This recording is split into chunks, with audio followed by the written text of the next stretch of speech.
नमस्कार. आपण पाहत आहात लोक तुफान न्यूज. सत्याचा आवाज, जनतेचा विश्वास. डोणगाव पाट्यावरून शेतकऱ्यांची 5 जनावरे लंपास, 1,06,000 रुपयांचे पशुधन चोरीला.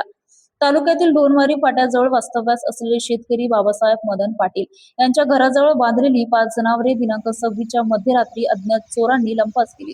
यात 2 बैल, 2 मोठे गोरे आणि 1 दुधाळ गाय अशा एकूण 1,06,000 रुपयाच्या मूल्याच्या पशुधनाचा समावेश आहे.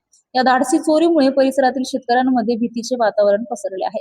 पावसामुळे रस्त्याच्या कडेला बांधलेली जनावरे झाली लक्ष्य. सध्या सुरू असलेल्या पावसामुळे चिखल व जागेअभावी अनेक शेतकरी आपली जनावरे मुख्य रस्त्याच्या कडेला किंवा घराबाहेर बांधत आहेत. याच परिस्थितीचा फायदा घेत चोरांनी रात्रीच्या अंधारात बाबासाहेब पाटील यांच्या घराजवळून ही 5ही जनावरे चोरून नेली.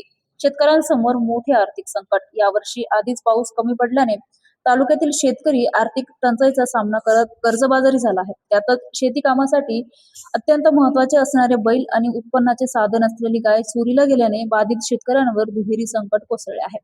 पोलीस गस्त वाढवण्याची मागणी. परिसरात पोलिसांची रात्रीची गस्त कमी झाल्यामुळे चोरीच्या घटनांमध्ये दिवसेंदिवस वाढ होत असल्याचा आरोप नागरिकांकडून केला जात आहे.